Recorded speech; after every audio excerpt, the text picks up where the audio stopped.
What's next on your list? I don't know if it qualifies because I don't know if it's coming out this year or not. But because I'm not up to date on the release dates as I used to be. But Detroit used to be a walking database. Yeah. I used to know all of them before, but that's because I looked at them all the time. And Sure, I would create the list for you guys like a weirdo. But Detroit Become Human shit to me looks really cool. I love story-based games. I love games that put you in a character and say, now experience it through their eyes. Because a lot of games nowadays, they put you like Fallout, and they put you in a world where you're essentially the character, and you're changing how everything happens. And this one, in that game, you have some really good storytellers putting you in a very good looking environment, telling you to experience this, albeit familiar story of the robots versus the humans. But it just looks really intriguing to me. I like the fact that they're, I don't know, they pulled on the right heartstrings for me when I've watched the trailer, the extended trailer that they released last week. I just brought my wife. I'm like, take a look at this. Look at this. This is that demo we saw of Kara from forever ago. However long on PS3. Yeah. So yeah, I mean that game to me, I think, especially coming off of Beyond Two Souls, which I thought was not the strongest game compared to Heavy Rain. Yeah, I would really like to see where that game goes because those guys know what they're doing. Way back when I reviewed Omicron, the David Bowie game that they worked on. And I was a fan of that. And so they definitely know what they're doing. And I'd like to see what they can do, what they've learned from Beyond and what they've also taken from the success of Heavy Rain and see if they could put those two things together and come up with it looks like a great idea. The perfect amalgamation. I hope it's a return to form. You know what I mean? Because from the Kara trailer, right? We were all like, that was a cool idea. And they're like, oh, not even maybe it's a game, maybe it's not. We don't know. But you're like, okay, well, make that game. And then they, did, and here we are. And I hope it delivers on what we want it to be. It's proof that David Cage knows how to pull the right emotions, though, because that's for the original Kara demo, the 7 minutes, 8 minutes, however long it was, did a great job of putting you in this character's shoes and understanding her fear of getting disassembled and of realizing that she's alive and coming back again. To me, that 7 minutes shows that that guy knows what he's doing and that team knows what they're doing. So I have confidence until I'm proven otherwise. Sure. And I'm also hoping that it's this year. Yeah. Yeah, I don't think it is. I don't think. I don't know that it'll even be next year. I don't know that they're quiet about it. I agree with you that they have something to prove. I think Beyond Two Souls, by most accounts, is a huge disappointment. Like I think that game let me down. That game let a lot of people down. It's too confusing. And it was kind of nonsensical. And I agree with you in comparison to Heavy Rain, which I think is one of PS3's greatest games. It was surprising how it didn't resonate with me. So I think that they know that, and I think they have something to prove. And I'm excited to see what it plays like, and I'm also excited to see, as we've talked about in the past, I do think that Supermassive with Until Dawn out Quantic Dream in many ways, and I think that if they're smart, they'll swallow their pride and look at newer ways to make narrative-based, choice-based games like that that are a little more dynamic and a little more playable. Because I don't think anyone's going to say that Heavy Rain was the most playable game in the world. It was so good that we overlooked a lot of the mechanical shortcomings of it. So I think that it'll be 2017 at the earliest. I don't know, but I do think that they have something to prove, and I like the setting in Detroit. I like, the machine versus human thing is old, but this game, like Ex Machina, the movie, deals exclusively with what is reality and what is consciousness, and that's not something that is necessarily as played in fiction as just the humans versus the machines, Skynet or Cylons or something like that. That's not what it seems like it's really about. It seems like it's about consciousness. It's like the Isaac Asimov approach. Yeah, exactly. Yeah, and I think that that's going to be a super exciting way to explore that story. So I hope it's good. And I will say, by the way, even though it's talking about games this year, Until Dawn, I loved that game. It was fantastic. I played through it multiple times. I watched my wife play through it. It's such a good game. Those guys, and it was horror too, so it really brought me in. And those guys, I hope that they do something soon with Until Dawn. I would love to see an Until Dawn 2, completely different setting. Not the VR thing. The VR thing, I think, is more of a tech thing. Yeah, shooter it's thing. not shitty. It's just not one. It's just more of a tech thing. I say shitty. I'm sorry, like a shooter. Because I enjoy. My favorite VR thing I've done so far has been Until Dawn, Rush of Blood, or whatever the hell it's called. Yeah, but I agree with you. They have something special there. They have to capitalize soon. Yeah, and the game, I think there's a lot of potential there, and I would love to play it. And the VR thing, I think, is cool. It's just not that sort of Until Dawn thing I'm looking for. Yeah, exactly. It's just spin-off shit. Speaking of spin-off shit, Pokemon GO. Man, I am so anticipating this. Like, I hope that it's what I want it to be. I don't think it's gonna, but as someone that travels a lot, it's really exciting. Someone that has their phone on them all the time. like it's exciting to think about what that game could be, and just like trying to capture Pokemon, going to all these different places and like seeing what the actual gameplay of it is. I think I'm most excited for, because that could instantly go completely off my list. Like the moment I actually see some stuff, which supposedly is at GDC in a couple weeks, we'll see that. They have a panel. That will really change stuff. But also there's a Pokemon Direct coming up on Friday that we're recording the show. So by the time this posts, like we'll know what happens. So right now I don't know what happens. I'm hoping that they announce Red and Blue 2 or some form of anniversary game. Like it'll be on the 3DS. I'm hoping that it has multiple regions and it's not just, if they had just announced Pokemon Z or like Pokemon X and Y 2 or whatever, I'm gonna be so disappointed, and I'm just gonna be like, God damn it, like that is. But at the same time, it's like I also want them to stop putting resources into the 3DS and stuff, and just go to the NX and just like start there and do something right there. But Pokemon Go, they're saying 2016, and they've said that since the first trailer, and they're sticking to it. So I'm hoping that we hear a lot more soon, and I'm hoping that it's as good as I wish it will be. Go for it, Greg. Number 3 for me, I'm gonna put No Man's Sky on there. I want to know what this is. I want to know how it's gonna play out. I want to know when it's coming out. I want to know, is it VR related, as my prediction once said. In general, I just want to see this game come out. It's had so much hype for so long. And I think at E3 this year, past E3, was the one where they came out on stage, did the demo, and I was just like, what the fuck is this game? Stop doing this. And then we got to go behind closed doors in a loft and play it for like 30 minutes and talk to the team about what the game is. And I left that one being like, okay, like I get it now. And if you can deliver what you're talking about, that's going to be awesome. And that's going to be, like I always talk about, whether it's VR or not, it's going to be the cool, all right, I have 30 minutes before I want to go to bed, 45 minutes. I'm going to jump in here and chill out and just fly through the galaxy and land and see this planet and do this and find that or and go off and then keep getting closer and closer to the center. And they keep talking about adding to it, a la Minecraft, where, all right, this won't be there when we launch, but down the road we want to do this, and we want to do this, we want to do that. So if it is one of those things that's an ever evolving platform in a way, right, that could be really cool. Will it come together? I don't know. Will it, will it be totally boring? Will it be that, man, I want to play for 30 minutes. I turn it on. It's like, land on a planet. Everything here's been discovered. Go to the next planet. All right, this is, keep, you know what I mean? Like, okay, everybody's fucking found everything. This sucks. Mm-hmm. I doubt it, but maybe that's, it's a possibility. Mainly, I'm just excited. Based on the little taste they gave me, I do want more, but what it's going to be in the end, I don't know. I'm looking forward to that game. Yeah. I think the challenge they're up against is the one that you cited exactly. It's that there's been so much buildup for it for so long that there's already these unrealistic expectations about what this game should be, and it can still end up being a very, very great game, and which is not proper English, but it could still end up being incredible. And just because it's had so much hype and kids are still gonna be build up, that it wasn't enough. Right. And that's the problem that you kind of run into with talking about a game for too long. Mm-hmm. Is expectations Watch get ahead Dogs. of reality. Yeah. It's so I'm wishing those guys the best, because I want to play that game too. Yeah. But from my standpoint as part of a game developer, I'd be worried that doesn't matter how good it gets, that people aren't just that they're gonna say that it didn't live up to its potential no matter what. Yeah. Yeah, it looks good. I agree with you. It's going to be a victim of hype, though. Yep. I think. Next up for me, Homefront: Revolution. Love the original Homefront in terms of storytelling, in terms of its setting. This game is just tangentially, if not even really at all, related. That's why it's not Homefront 2. Different studio. Chaos obviously made the first one, and they're not together anymore. Dambuster is the one that's doing this one in the UK. Game takes place in Philadelphia, which I think is a really cool setting. I can't think of a single game that takes place in Philadelphia. So I like that setting, and also I think is a connection to the American Revolution and Rocky kind of like Legends. the origins. Rocky Legends, thank you. That takes place in Philadelphia. That's a good point. I like the contained open world nature of the game. The original Homefront was short. The campaign was short. They obviously ran out of time and had a lot of internal dissension when they were making the game. So the campaign was only about 5 hours long. But there was these moments of like weird greatness in the game that I think were like really cool. Like when you're fighting through basically like a Costco. Like I was like, this is kind of funny. Like these guys like set up shop here because there's like so much shit here. It makes sense, Or you're fighting just in the streets or across like a bridge, and I don't know. I liked it. It was hokey and weird. It reminded me a lot of Red Dawn. That John Milius was involved in some way with the game.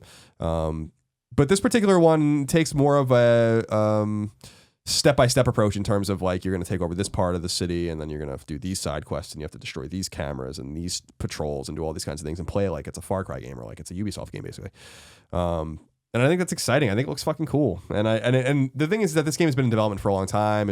There's Crytek was working on this game and they kind of fell apart. And so who knows what's going to happen. But after what happened with South Park: The Stick of Truth and all the stuff that happened with THQ and with Obsidian making that game, and it was in development hell and it looked like it was going to be like shit and stuff, and then it came out and it was fucking awesome. You have to kind of keep an open mind that these situations do sometimes work out. They don't often work out, but they sometimes do. So I'm hoping for the best for this game. And then we'll kind of see what happens. But I'm super jazzed about that game. Mm-hmm. Good pick. Fourth pick. Fourth? Oh, that is Lego Star Wars Force Awakens. I love that movie so much. I saw it twice. I know it has its issues because of how close it is to the first film, but I didn't care. I enjoyed it. My family and all these enjoyed chicks. Ew. And it's a good game that I can play with my daughters who love Star Wars, and they really liked Rey and Finn. Mm-hmm. Everywhere I go, they're asking me for Rey and Finn stuff. And I like they won't make Ray stuff. We have Tweet about it, Rey honey. stuff. We went to Disneyland and bought some Rey stuff. Nice. And but the fact that I can actually play these games with my kids now that they're getting to the age to where they can play the games that I used to play, because way back in the day, I'd play Lego games like crazy, and the first one was Lego Star Wars. Lego Star First Wars. time they showed it was at Comic-Con 2004, maybe. A long time ago. Yeah. And I would play those games religiously, and now that I can bring my kids into it with a movie that we saw multiple Sure. times together, And have them be just good looking at forward it. to Yeah. Not just be some dumb kid running off the corner. Like, oh, Well- you help me with this switch. We both need to stand on this. Exactly. But like right now they're playing Goat Simulator, which is also a really good game. Classic. Yeah. But they're looking for sort of something that they're also familiar with. And Sure. Star Wars, when I showed them the trailer that's coming, that was Legos and Star Wars, they went Yeah. nuts, and that as a parent made me really excited. Yeah. You're That's doing so something cool. right. That's one I'm looking forward to. Final Fantasy 15. Oh, It's yes. finally happening. Oh my God. This year. Yes. Yeah. I mean, that's me. At this point, it's just, like, I'm just excited to play through it and, have an opinion on it. Like, just see whether I Yeah, like it or I'm not. interested in that. I'm interested in knowing what it is. Yeah. Like, Yeah. the more that I've seen recently of it, the more and more excited I get, and the more I'm like, this looks like what I want from it. Mm. It kind of went through a weird phase where it was drifting away from that.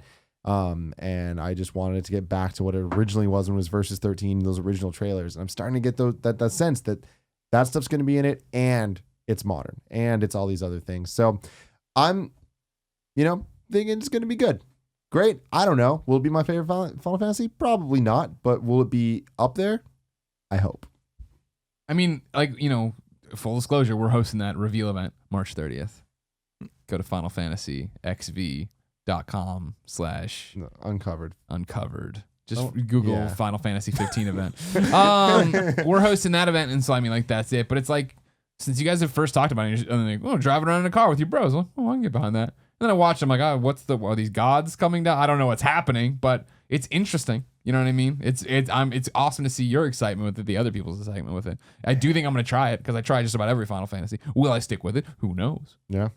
I think there's more of a chance you'll stick with this than ever before.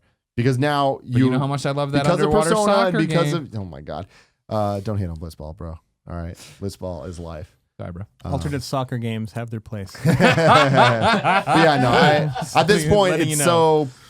it's looming. You know what I mean? It's Yeah. there, and it's like we've been waiting for It's so time to long. put up or shut up is the main thing, Exactly. right? So I'm like, Yeah. all right, cool. Give it to me. Yeah, I think this might be the opposite of No Man's Sky, in that I think this game is going to suffer from some, I don't want to say blowback, but a lot of sarcasm, a lot of sardonic kind of like bullshit, including for me, because I'm like, who even cares? Like this game has been developed for so long, I just don't even care anymore. Like I'm intrigued by what it is, but I don't even know that I care enough to play it, but I will, because I have, a morbid curiosity about it. But there are things about it like that just bother me, but that I know shouldn't bother me. Like, like you see Magitech armor and I'm like, how dare you fucking invoke that game just to get me, just to like hit at people like me and stuff like that. But I'm like, but I was like, nah, I'm sure, like I've said many times, I'm sure it's going to be nothing less than good.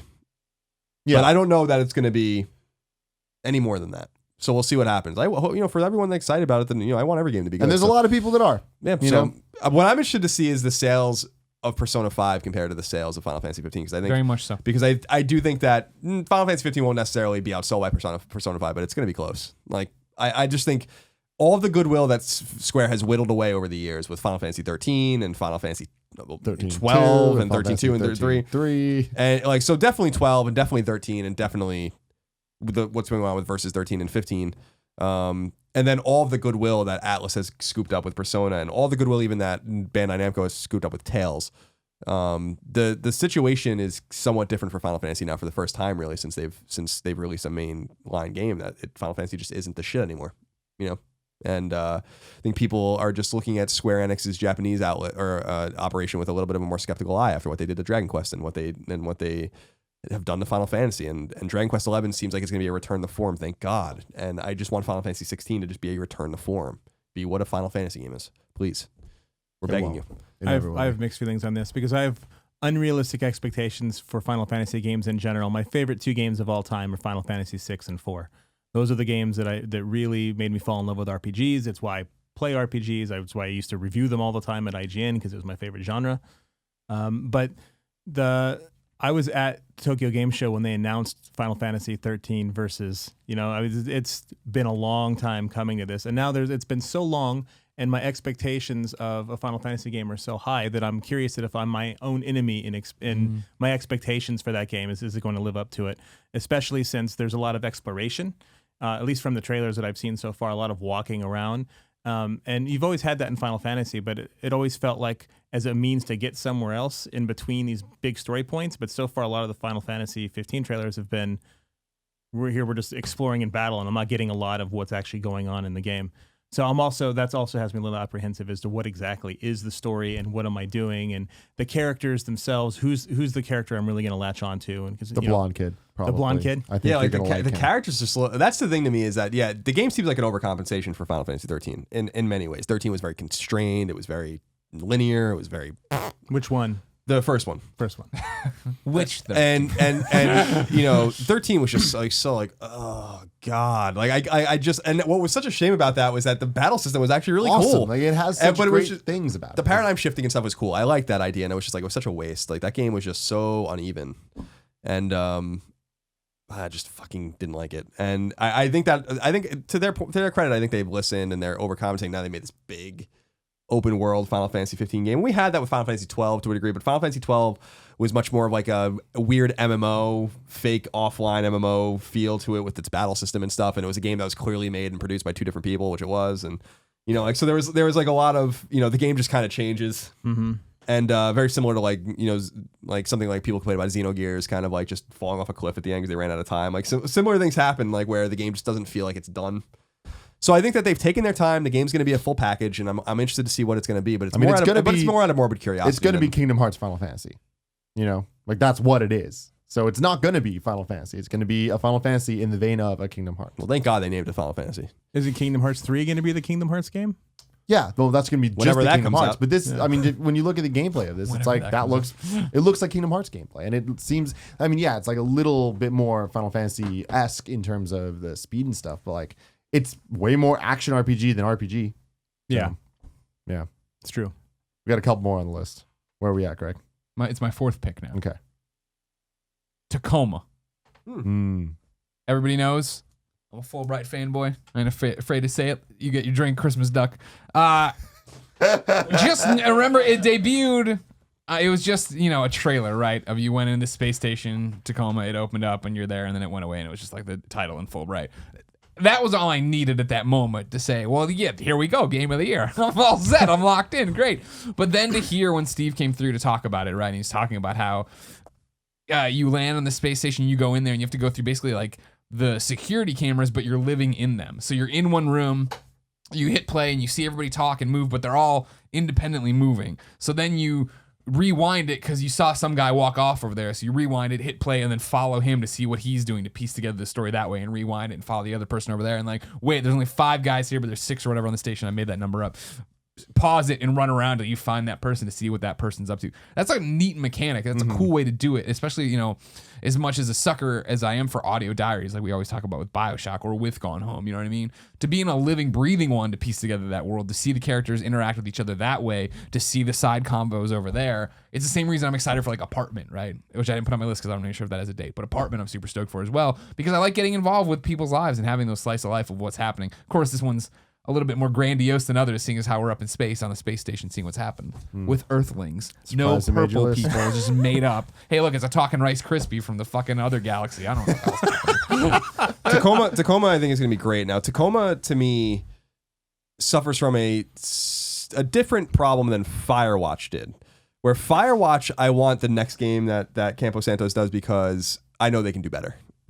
And with Tacoma, I'm like, can you do it again? Yeah, that's like what I'm interested in is because that's a good Gone point. Home is so emotionally resonant in its brevity and in its emotional impact and in its just gut punch moments and it's just very, very surprising story.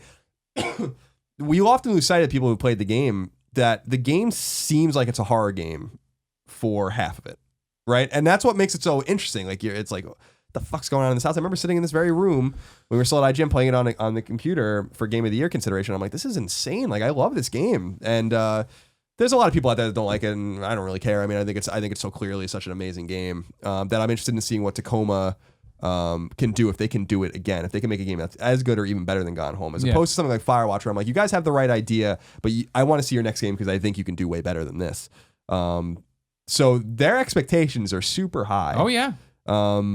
And I'll see if it pans out for them or not. But they have such talent. Steve Gaynor and those guys and gals have such great talent that it should work out just fine. And I like the idea of it being on a space station. And I like the idea, it's another space game.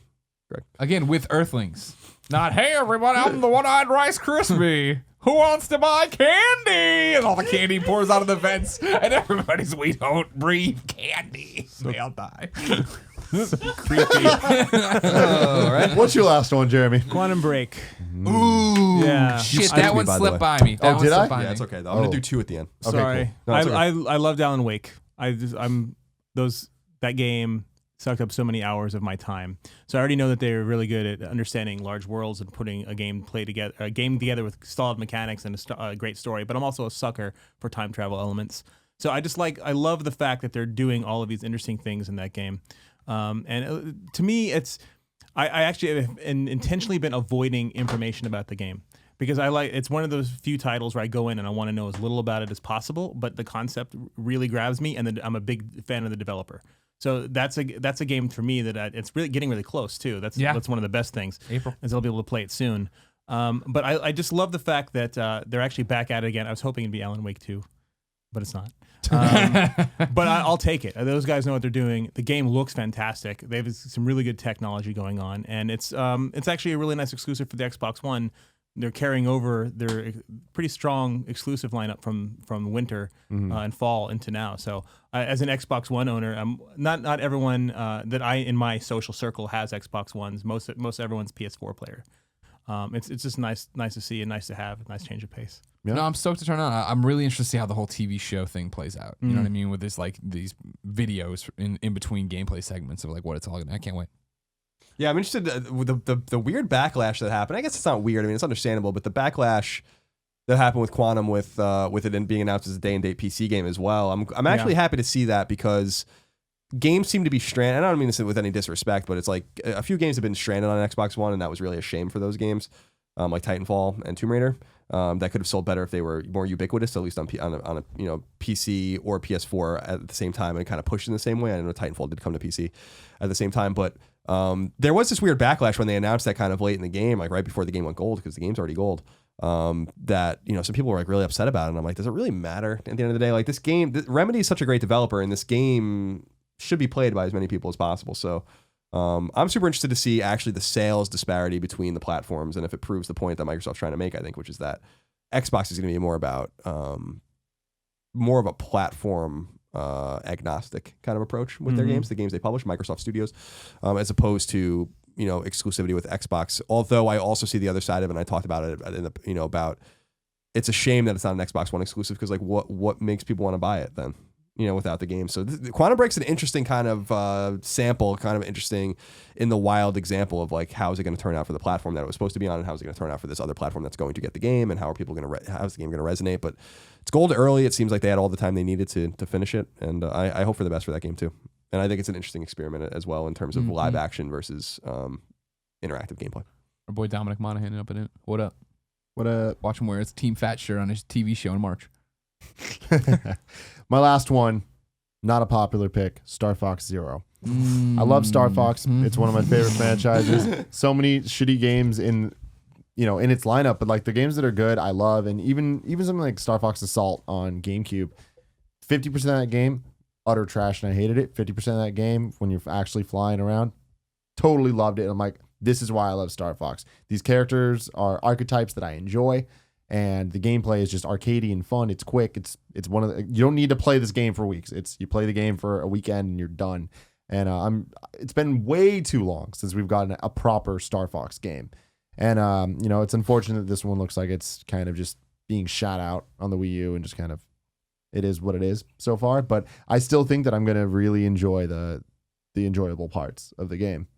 Yeah. And from playing it at events, I keep saying this, but like it's the motion controls that hold it back. I don't really care about the graphics or any of that shit. That means nothing to me. Like the rest of it screams Star Fox, and I'm like, great. I'm super sold. I just don't want to play it with motion controls. So Sure. I think it's going to be a great weekend game, and I'll be like, cool. And I'm looking forward to that weekend. So good. My final pick. Yeah.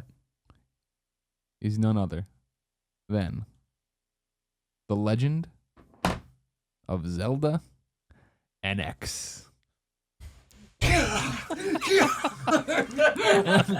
I mean, like, come on. I love Zelda to begin with. I didn't love the last, your last run on the Wii or whatever, right? And I don't play the remakes or whatever because I played them when they came out and enjoyed them then. Enjoyed A Link Between Worlds, of course, but I'm anxious for a real Zelda, a new Zelda. Mm-hmm. And when you look at this game and how beautiful the world is, and like, is it going to be Skyrim meets Zelda? I don't know. Probably not, of course. But just an open world to run around and do all these different things. I'm stoked for it. You know what I mean? Like, it's more Zelda. That's what I want. I want a true 3D Zelda with no fucking waggle. You know what I mean? And like, that looks like what this is going to be from the limited glances we have. But again, that's good. Yeah. I don't want too much. Just fucking get it out and put it on the NX at launch. Yep. X going to give it to you. Yeah, I didn't even include any NX games, and it's funny because I just consider Zelda an NX game. I don't even think of it as a Wii U game. So. Yeah. I'm excited for that. Like course. that's going to be such a make or break moment, and we'll see. We will see. Colin, final two. The first of the last two would be Alienation, by Housemarque. People know. First of all, I'm friends with a lot of the guys at Housemarque, so you can take it or leave it, I guess. But from an authentic place, Alienation, I've played it. It's fucking fun. I have no doubt that it's going to be good. I'm also excited about Matterfall, but that's like so much further out, and that's an awesome name for a game. But Housemarque, I've said it before, I say it again, is the most underrated developer in the entire industry, and they make nothing but great games. Not good games, not okay games.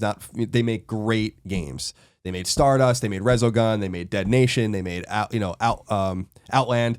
These are fucking good, very good, great, excellent, fantastic games. Some of the best games that I've played in the last two generations. Resogun, I still think is PS4's best game. They understand gameplay, and this is why we play games. They understand what makes you want, like what makes a game addictive and what makes a game fun to play. They are masters of gameplay, and whether it was in Outland with like kind of the polarity kind of system that they had, or whether it was with Resogun with the kind of cylindrical kind of defender feel, or whether it was with Stardust over the sphere, or Dead Nation with kind of Alienation seems most akin to Dead Nation, which is fine because I think Dead Nation's awesome. So definitely got to give a shout out to Alienation. Comes very soon to PS4, and then the fifth game is Doom. From id. Doom, long in development. Super got again kind of a morbid curiosity about it. Id is not the id of old, but there's still something really special about the way they release games and the games that they make. And I know that Rage was a disappointment to a lot of people, and I was even a little disappointed in it. It wasn't quite what I wanted it to be, and I kind of abandoned it, as a lot of people did. But Doom is their heritage. I mean, Wolfenstein's really their heritage. Commander Keen's really their heritage. But Doom is their heritage.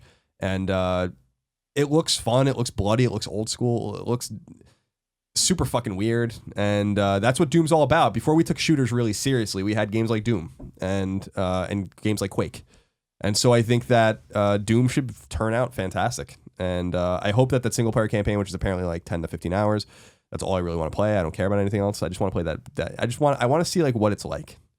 And just as kind of like a more from an academic point of view, like the game has been so in development for so long, and kind of rebooted and restarted and kind of just reworked.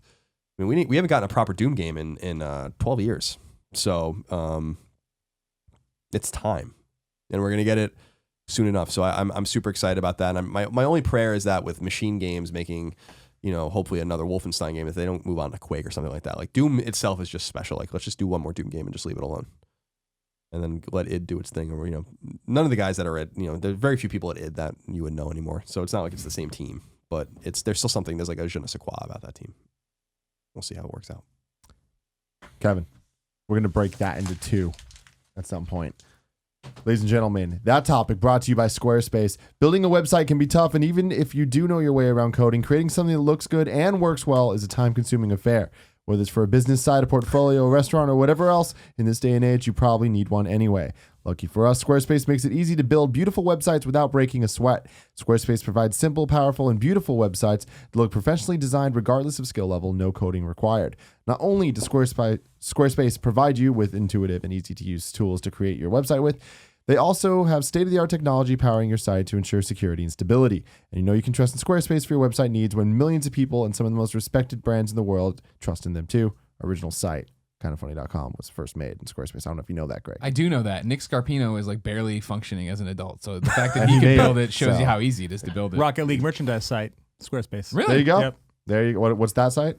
The Rocket League Store.com. There you go. Squarespace. Build it however you want to. Start a trial with no credit card required and start building your website today. Did you just try to, like, on the fly, invent a new Squarespace tagline? Because they don't have taglines anymore. Build it however you want. Whatever. So the favorite thing about Squarespace is that, they had Build It Beautiful, and then they had Squarespace. You should.